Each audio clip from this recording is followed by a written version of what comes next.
Bonjour à tous, bienvenue sur ma chaîne. On se retrouve encore une fois dans la cuisine de ma maman en Tunisie. Donc aujourd'hui, on va voir une nouvelle recette, le tagine tunisien, à ne pas confondre avec le tagine marocain. C'est vraiment un mélange de pommes de terre, etc. Mais en tout cas, maman va nous expliquer la recette.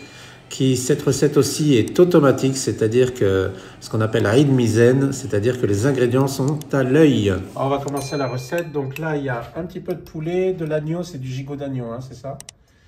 D'accord. Voilà, une cuillère à café de curcuma. Corcoba. Ouais. Okay. Donc ça, c'est pour la recette du tagine, hein, tagine tunisien. Et là, du coup, on va mettre... Table. une cuillère à café de table. Donc si vous n'avez pas de table, pour ceux qui n'en ont pas ou qui ne sont pas tunisiens, d'origine tunisienne, vous pouvez prendre de la coriandre moulue. C'est une alternative, hein, la coriandre moulue. Et du coup, là, on prend un petit peu de poivre, comme ça, une demi-cuillère à café. Voilà, donc j'essaye de vous traduire un peu les quantités. Vous savez, hein, comment c'est, maman fait ses recettes à l'œil et en automatique. Donc nous, on appelle ça Aïn Mizen. Vous voyez, elle met de l'huile là, donc je pense qu'on a l'équivalence d'un verre de thé, comme hier, hein, pour les pâtes. Donc, mais ça, départ à froid, hein, le feu n'est pas allumé. Donc là, on va allumer le feu. Je vais faire appeler à la letrade, je pense. Voilà. Hop, bonsoir. Très bien. Donc voilà, ça a plutôt un feu fort. Et elle va faire revenir la viande. Donc on a mis un peu d'épices, hein. On a mis du curcuma, du tabel, du poivre, c'est de l'agneau et du poulet. On va faire revenir ça. Du sel ou pas? Oui, parce qu'on va mettre du fromage, donc pour pas que ça soit trop salé, elle met un petit peu de sel. Vraiment, une demi-cuillère, même pas une pointe. Donc voilà, c'est la recette du tagine. Elle fait revenir la viande pour la faire colorer tranquillement. Donc normalement c'est une recette très facile, très simple, mais moi j'adore sa recette, elle est différente de la mienne. Sur ma chaîne j'ai une recette de tagine tunisien, mais elle est vraiment meilleure. Alors là on a préparé des choses à côté. Donc ça c'est des pommes de terre coupées en... Donc 2 grosses pommes de terre coupées en petits cubes et frites. Ensuite il y a 6 œufs et 3 vaches qui rient. Ça c'est du fromage, c'est quoi comme fromage même? Alors ça, c'est du fromage râpé. Et ça, c'est du parmesan. Voilà pourquoi elle n'a pas mis trop de sel, parce qu'il y a le parmesan aussi. Donc voilà. Et c'était 2 grosses pommes de terre, hein, coupées en petits cubes. Et les œufs du bled. Donc là, on surveille un peu la cuisson, c'est ça? Faut pas que ça brûle. On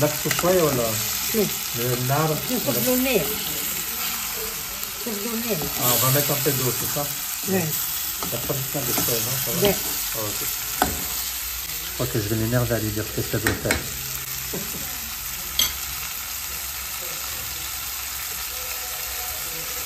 Et là, elle est en train de remplir une petite tasse d'eau. Ouais. 200 ml d'eau à peu près, ouais, voilà. Ça représente histoire de recouvrir la viande. Ouais.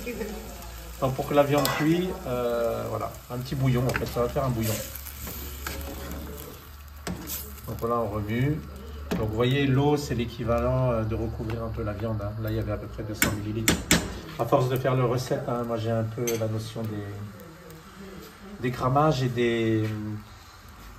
À force de faire des recettes, j'ai un peu la notion là, des grammages et des centilitres aussi, ou millilitres. Ok, donc là maintenant on va laisser mijoter, donc c'est plutôt feu fort, hein. Si on regarde bien, voilà, c'est feu fort, on va laisser mijoter, cuire la viande, et une fois que ça sera cuit, on continuera la recette.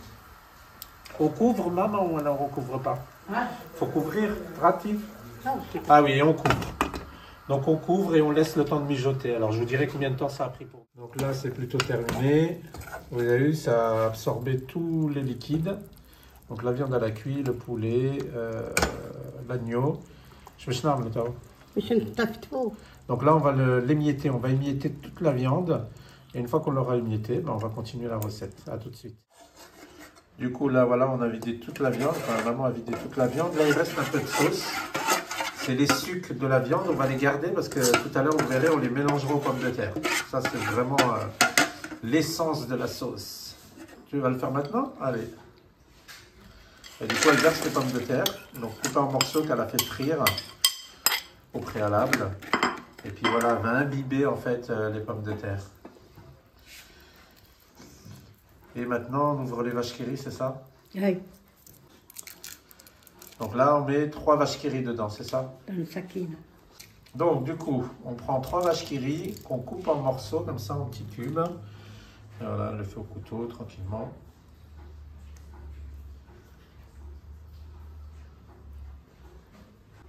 Donc ça, c'est la recette du tagine. Hein. Donc là, on a la viande qui est à côté. Donc pendant que ça refroidit un petit peu, parce que là, pour les mietter, c'est un peu chaud. Donc pendant que ça refroidit, on a mélangé les pommes de terre avec les sucres de la viande. Et on met de la vache qui rit. Du coup, c'est la recette. Donc on finit. C'est vraiment des recettes traditionnelles, hein, comme je vous ai dit. Hein. Donc c'est ça qui fait vraiment le boom de cette recette. À chaque fois, je me dis, c'est jamais le même goût que moi quand je fais, mais je sais pourquoi, parce que bah, justement, il y a tout ce savoir-faire. Donc là, maintenant, on met du fromage râpé. Vous avez vu, bon, on va mettre à peu près 2 grosses cuillères à soupe, 2 grosses cuillères à soupe de fromage râpé. Et là, on va rajouter du parmesan, donc 1 cuillère à café, 2 cuillères à café de parmesan. Donc 2 grosses cuillères à soupe de fromage râpé et 2 cuillères à café de parmesan. Et elle mélange en fait, elle mélange le tout avec la sauce, tout ça, comme ça s'imbibe.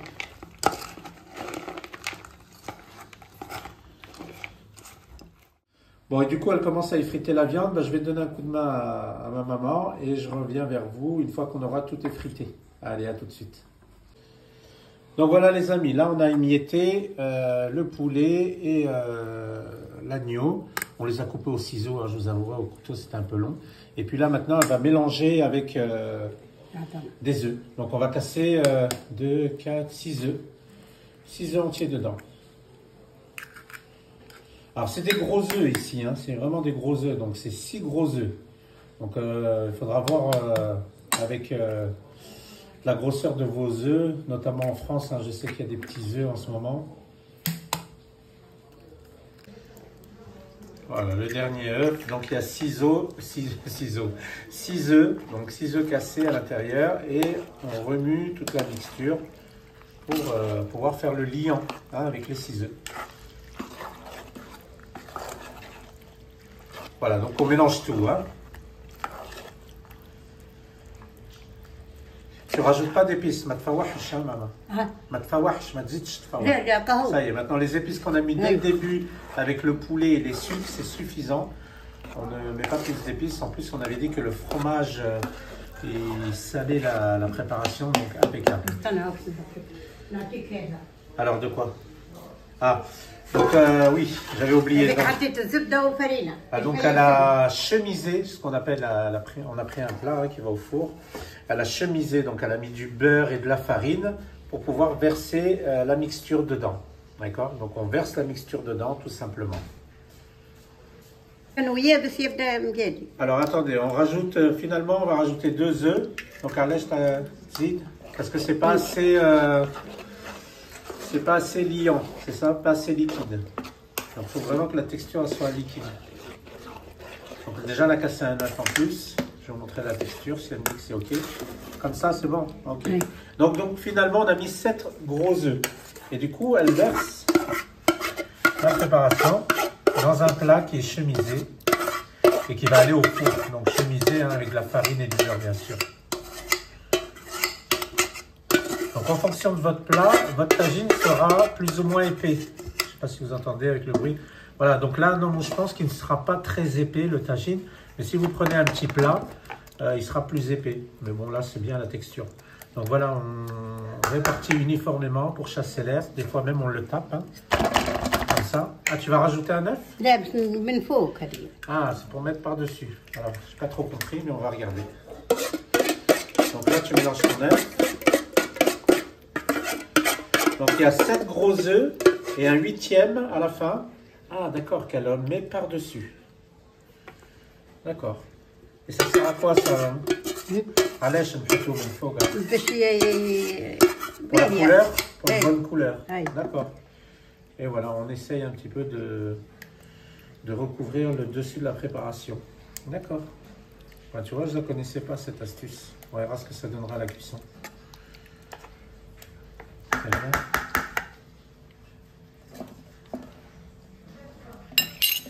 Femme a des surprises encore? Il y a des surprises ou c'est fini la recette? Là, c'est fini. Donc là, on va mettre au four, thermostat 7 pour ici, parce qu'elle a un four avec thermostat. Sinon, thermostat 7, 7 x 3, 21, c'est à peu près 200 degrés. Vous allez mettre à 200 degrés. Je vais vous dire pendant combien de temps ça a cuit. Généralement, c'est 900, c'est 30 minutes, c'est ça? Ouais. Donc, généralement, c'est 30 minutes. Donc, vous, 200 degrés, 30 minutes, ou thermostat 7, vous mettez au four tranquillement. Et puis, de toute manière, vous verrez au fur et à mesure que la texture, les œufs cuits, c'est très rapide. Hein. Il y a que des œufs à cuire. Tout le reste est cuit. La viande est cuite. Les pommes de terre sont cuites. Il y a du fromage. Donc, voilà. Alors du coup les amis, voilà, ça a cuit pendant 30 minutes. Donc là, heureusement je suis arrivé à temps parce qu'elle commençait déjà à découper les morceaux. Donc voilà, elle va découper les morceaux et puis on va le présenter dans une assiette pour vous montrer à quoi ça ressemble. Et ça a bien doré, vous voyez, ça a très très bien doré. Et ça croustille au-dessus, donc c'est pour ça qu'elle met l'œuf à la fin, pour que ça croustille au-dessus. Pardon.